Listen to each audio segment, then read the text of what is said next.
da sake saduwa a cikin wannan shiri na a kuma bakin magana. Shirin da kan faɗakar kuma ya nishaɗantar game da wa'azantar da masu sauraro. Masu sauraro, suna Zara M. Umar. To har yanzu dai muna cikin littafin mai suna Zagon Kasa, littafin Khadija Kandi ta wallafa.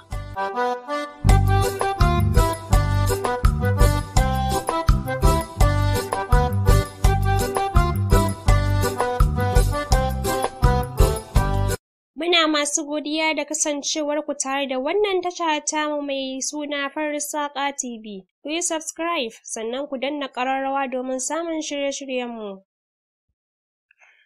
Idan masu sauraro za su tuna a shirin da ya gabata, mun kwana ne inda kasa motsawa ta yi, numfashinta ma sai da ya nisan zango sannan ya dawo. Ji ta kamar ƙasa ta buɗe ta shige, a take mara ta cika da fitsari. To a nan ne muka tsaya, yanzu ko za mu ci gaba.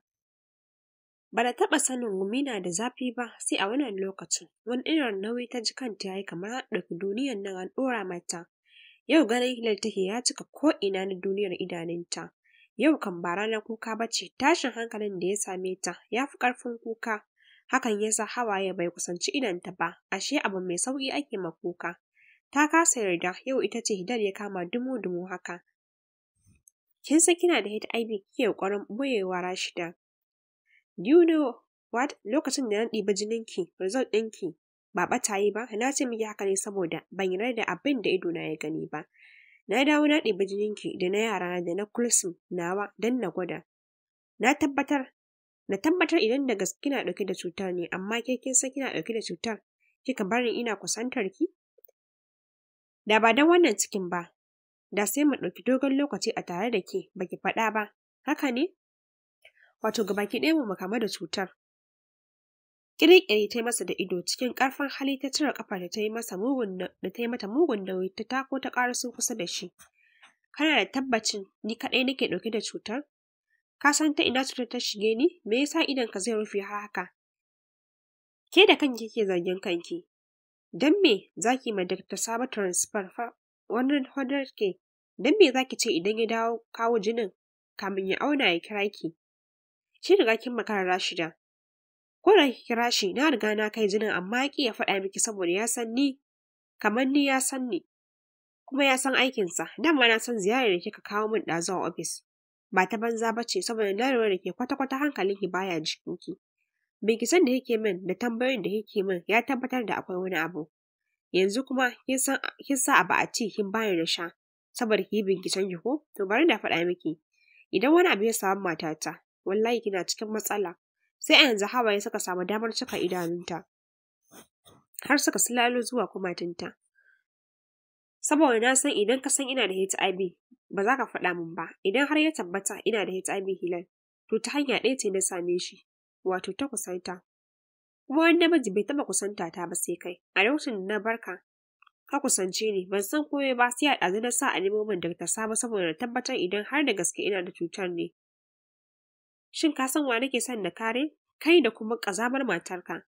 Asmi ta faɗa min komai akan matarka. Amma kwanan nan gaskiya za ta yi halinta, kuma ba zan taɓa yafe muku ba. A je a yi gwajin. Tana kai nan ta raɓa gefensa ta wuce cikin falon. Jiwaye bita da kallo, zuciyarsa na raya masa abubuwa da dama. Kalamanta ba su kama zuciyarsa ba, amma suna ƙoƙarin zaunawa a kansa. Idan kuma abin da ta faɗa gaskiya ne fa, ta yi haka ne don ta kare mu. Don ba kasafai cutar take saurin kama shi ba. Shi dakta ne ya san cutar ba ta saurin kama namiji kamar mace, don namiji mai HIV zai kwanta da mace 10 da dukkansu suna zama masu HIV. Amma mace ɗaya mai HIV za ta kwanta da namiji 10 a rana. Abu ne mai sauƙi namiji 2 ko 3 su kamu da wannan cuta mai karya garkuwar jiki. Namiji zai iya ɗaukar HIV kawai idan yana da wata ƙafa a ƙafarsa. Abin da ya shafi ƙwarji, yanka ko tsaga. Ƙarya take ya furta a hankali yana murna saman goshinsa, zuciyarsa ta ƙasa yarda da zancenta duk da ya san kulsum take nufi. Don ita da ya aure jininta bai nuna haka ba, amma ya san result ɗin zai fito kuma dole gaskiya ta yi halinta. Shigowa ya cikin falon cikin tunani da sarƙaƙiya, a saman kujera ya zauna ya dafe kansa. Ɗaurewar da kansa ya shi ya hana shi bacci har safe. Har ya yi sallar asuba ya dawo bai ji motsin kulsum ba. Ita ɗaya ta san wani lokaci ma takan riga shi tashi. A falo ya zauna ya yi addu'o'in sannan ya shiga ɗakinta, ya tarar da ita kwancen rigingine har sai da ya tsorata. Wani irin munshari take kamar macijin na besa mai bacci. Ya yi mata girgizar duniyar nan amma ina ban da ƙara nauyin bacci babu abin da take. Da sauri ya fita shiga ɗakinsa duba ki ɗinsa ya yi amma bai gan shi ba. Sai a lokacin ya tuna da suna gurin motarsa da Rashida ta saka su jiya. Da sauri ya fita daga ɗakin ya nufi gurin motar, ashe ma a buɗe ta kwana. Shiga kawai ya kunna ta ya bar gidan. Rashida na jin tashin motarsa ta duba agogon ɗakinta, ƙarfe 6:55 AM ya nuna mata. Bata damu da rashin wayewar gari ba, tashi ba tare da ta tsaya wanka ba, ta canza tufafin jikinta zuwa atamfa ta ɗauki abaya ta ɗora a sama, sannan ta ɗauki jakarta ta fice daga ɗakin. Cikin sauri ta shiga motarta ta yi mata ki, gudun kar Hilal ya dawo, don yanzu kam san ba ta son haɗa ido da shi. Gidan su Asimi ta nufa, cikin ƙanƙanin lokaci ta isa, haka ta riƙa musu hon har sai da mai gadin ya buɗe mata gate. Kusan da motar Alhaji Bashir ta faka motarta, daman ta san yana nan dan yanzu bai isa fita ba. Ƙofar falon ta riƙe bugawa tana sallama kamar za ta tashi gidan. Alhaji Bashir ne ya buɗe mata ƙofar yana tambayar lafiya, don tun jiya da ya ji muryar ta hankalinsa ya tashi, a tunaninsa kowa ta yi masa wani abin ne. Tun daga samansa ta kalle shi har zuwa ƙasan shi, daga shi sai guntun wando, sai da ta kai zuciyarta nesa sannan ta ƙirƙiro murmushi ta yaɓa a fuskarta. Matarka na nan? Lafiya kika mana sammako haka? Lafiya ƙalau, sirrinmu ne, saƙo zan bata. Kamin ya ƙara cewa wani abu, har Asimi ta ƙaraso gurin tana tambayar menene. Wane ne? Ni ce na doko muku sammako, saƙonki zan baki. Rashida ta amsa mata da kanta tana mata murmushi. Wani kallo Asimi ta watsa wa Alhaji Bashir irin ya za ka zo daga kai sai guntun wando haka, sai kawai ya juya ya shige ɗakinsa. Asimi ta riƙo hannunta suka shiga falon. Ke lafiya kika zo haka? Taimakonki nake nema, idan har baki taimake ni ba zan iya rasa ranmu ni da mijina. Subhanallah, me ya faru? Mijina ya aiko ni zuwa gare ki. Magana da zan faɗa miki sirri ce, bana son kowa ya ji, ko da ko mahaifiyarki ce ko mijinki. Ban taɓa sirri da ke ba, na faɗa wa mahaifiyarta ba, balle kuma mijina ta so mu je ciki. Har ƙarshen ganin ta Asimi ta kai ta saka zauna sannan ta kalle ta ce, faɗa min damuwarki, matuƙar ina da maganinta, wallahi zan yi miki. Irin samanin da nake nema ki dinafas, Asimi ta dafa ƙirji. Aka yi da wani ko za a miki? Wani muke son a ɓoye mana shi saboda ta hanyar shi kaɗai mijina zai ci gaba da rayuwa da ni, don Allah idan ki san inda irin waɗannan mutanen suke ki faɗa min. Ni ɗin me ya haɗina da irin wannan? Balle kuma ki dinafas, wallahi ban san wani mai wannan aikin ba. Rashida ta kama hannayen ta riƙe ta fara kuka. Ko cikin ƙawayenki baki san wacce ta san irin waɗannan masu aikin ba, don Allah Asimi ki ci raina. Ba ni da ƙawar za ta iya faɗa min sirrinta kamar ki, kuma babu ƙawar da zan iya faɗa mata sirrina kamar ke. Ko da suna da irin waɗannan mutanen ƙawayena ba zan sani ba, sai dai in gurin malamai za ki je, sai ya haɗa ki da wani cikin masu zuwa gurinsa don yana ba su taimako sosai. A ina malami yake? Don Allah ba da adireshinsa. Ba a cikin garin nan yake ba, a kan dutse yake. Da kin shiga garin ɗan dutse kika ce malam mai gobe da nesa, ko ƙaramin yaro ya san gidansa. Bari na baki lambar wayarsa, kamin ki isa zan kira shi na faɗa masa. Na gode, Allah ya saka miki da alheri. Samun lambar, ta faɗa tana miƙa mata wayarta. Sai da Asimi ta saka mata lambar sannan ta ce, amma kin san garin kuwa? Kar ki damu, zan tambaya har na isa gurin. Ai ba da mota ta zan je ba, gidanmu ma zan bi na aje motar saboda gudun sa ido. Allah ya sa a dace, amma ina jin tsoro Rashida. Babu abin da zai faru. Ba mummunan abu zan aikata ba, don Allah a roman da kaf ɗinki da hijab. Ba musu Asimi ta ɗauko mata ta saka, a gaggauce ta fita daga gidan, zuciyarta har wani ɗarɗar take, tana ayyana irin rashin mutuncin da za ta yi wa Dr. Sabo. Lallai yau za ta nuna masa ta fi shi zama 'yar duniya, zaman ƙasan da ya mata ƙarami ne, yau za ta nuna masa babban. Kamar yadda ta tsara a gidansu, ta biya ta aje motar, ko cikin gidan bata shiga ba, balle su gaisa da momi. Tana rufe motar ta fito, ta tare na ta shiga, ya ɗauki hanyar tasha da ita. Hilal bai daɗe da dawowa ba, daman allurai kawai ya je ya ɗauko. Yana shiga ɗakin ya haɗa mata allurai mata sannan ya ɗauko tawul ya jiƙa shi da ruwa ya riƙa dafa mata a goshi. A hankali ta fara motsi tana nishi da miƙa irin ta gaji sosai ɗin nan. Hankalinsa ya ɗan kwanta lokacin da ya ga ta buɗe idonta, sai ya sakar mata murmushi.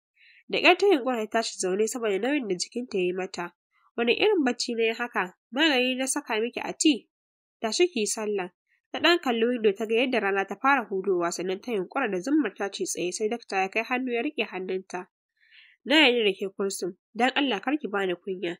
Wani kallo ta yi masa irin ban gane ba sai kawai ya yi murmushi na ƙoƙarin ɓoye damuwarsa. Yanzu idan aka ce ina da HIV za ki zauna da ni? Dawowa ta zauna ta kai hannayenta ta riƙe fuskarsa. Idan har kana da HIV zan zauna da kai, kuma idan har kana da shi ni ma na san ina da shi. So babu dalilin ƙyamar juna. Idan kuma aka ce ke kike ɗauke da shi ba mu ba, shiru ta ɗanyi tana nazarin tambayoyinsa. Anya dakta zai mata irin wannan tambayar haka kawai? Idan har ni ke ɗauke da cutar zan nisanta kaina da gare ku gudun kar ku kamu da cutar. Sai ta zama AIDS, domin wannan ƙwayar cuta ta HIV ba ta rayuwa da kyau a wajen aiki, saboda haka akan iya kamuwa da ita a hanyar kissing ko kuma yin amfani da wani abu mai ɗauke da cutar da ke amfani da shi kamar kofin shan ruwa, abin yanka farce da brush. Amma da zarar cutar ta kai na ƙarshe, ma'ana AIDS, zan ci gaba da mu'amala da ku kamar yadda na saba, saboda ba a kamuwa da ita ta hanyar kissing, cin abinci da mai ɗauke da ita, amfani da kayayyaki ko abubuwa da mai ɗauke da ita ke amfani da su kamar kayan sawa, wayar salula, agogo, wanka a swimming pool, zama a kujera, cizo, sauro, mataci, kum, tawul da kuma tafiya, haɗa hannu, zama da yin aiki tare. Amma ba zan bari ka kusance ni ba, ko da kuwa za na sha magani ko amfani da koron roba, saboda hakan hatsari ne. Sai dai kuma ka sani rayuwa ta tarwatse, zan nisanta ka da 'ya'yanka. Duniya ta kyamace ni kuma dole na rabu da kai. Ta ƙarasa maganar hawaye na bin fuskarta. Ɗan murmushi ya tashi yana ƙoƙarin ɓoye hawayen da suka ciko masa ido. Intelligent women, je ki sallah, zan haɗa miki breakfast ke da yara. Har ya fice hawaye ke. Zuciyarta ita kuma tunanin abin da ya sa dakta ya mata wannan tambayar take yi. Naura. Ko da ta koma gida ta samu duk sun tafi walimar aure ta wata maƙociyarsu da aka yi yau Juma'a. Mardiya ce kawai a gidan, ta zauna cikin ɗakin ta rafka uban tagumi. Sallama da Namra ta mata sai ta firgita. Ke lafiya yake kuwa? Ke kaɗai aka bari a gidan? Namra ta tambaye tana zama kusa da ita. Ajiyar zuciya Mardiya ta sauke. Kawai ina tunanin rayuwa ne, rayuwa kuma kamar ya shiru tai tana tunanin irin ƙayar da ta yi ma Namra don ba ta son ta faɗa mata asalin abin da yake damunta. Inda ta duk ta bi ta dame ni akan rashin auren nan kamar ni na yi ma kaina. Ayya. Wai wani abin ai ba a kusa yake ba, komai yana da lokaci. Na sani matsalar iska ne yake damuna. Ina ganin kamar shi ne ya hana ni aure, amma ita inda ta kasa ganewa. Ta bijiro da damuwarta a fuskarta kamar da gaske, abin da yake damunta ɗin kenan. Ita kuma Namra sai tausayin da take. Ki riƙa azkar kina faɗa wa Allah damuwarki, insha Allah zai miki magani. Ina yi wallahi, babu inda ba mu shiga akan neman taimako, ko in ce a ce mana aljani ne ya hana ni aure ko kuma shi ne ya aure ni. Subhanallahi. Amma Mardiya ai dole aljani ya aure ki tunda kina yawan babu ɗan kwali. Gashi kina yawan sauraron waƙe-waƙe, da a ce baƙara kike yawan karantawa, na yi imani da za ki samu nasara a kai. Da ba za su samu nasara a kanki ba. Ajiyar zuciya Mardiya ta sauke a karo na biyu, ta ƙara gyara zamanta. Namra ta kalle ta cike da tausayawa ta ce, ki samu allo ki rubuta suratul azari daga farkon ta har ƙarshe. Idan kin yi alwala la'asar, ki rage ruwa sai ki yi amfani da su ki wanke rubutun ki shanye har kwana 3. In dai matsalar aljani ne mai hana aure, insha Allahu zai rabu da ke. Na gode sosai, insha Allahu zan gada. Allah ya sa a dace. Da na so ki raka ni kasuwa, amma na kamar kina cikin damuwa. Bari na bari har gobe. Kamar kan Namra ta yi magana nan da nan, Mardiya ta kai idanta gurin karamar jakar da Namra take rike da ita, sai kuma ta kawar da kai.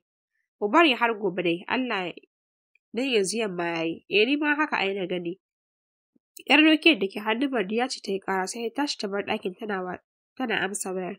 Tashi Namra ta cire hijabin da ta rataya, sannan ta ɗauki jakarta wanda kuɗin suke ciki, ta saka cikin akwatin Mardiya na kaya da zubar ta aje cikin don kar ta jefar da ita a wani gurin, sannan ta nufi banɗaki ta kama ruwa. Rashida da ta isa tasha, shatar mota ta ɗauka ita kaɗai ya kai ta ƙauyen. Bata sha wahala ba gurin gane gidan. Tambaya ɗaya suka yi aka nuna musu gurin. Gida ne mai kyau kamar ba ƙauye ba. Sun tarar da layin mata sosai a gurin, haka ta samu guri ta tsaya har aka kai gare ta, sannan ta shiga. Tom masu sauraro, bari mu kwana anan sai a dakaci zuwan shiri na gaba. Assalamu alaikum.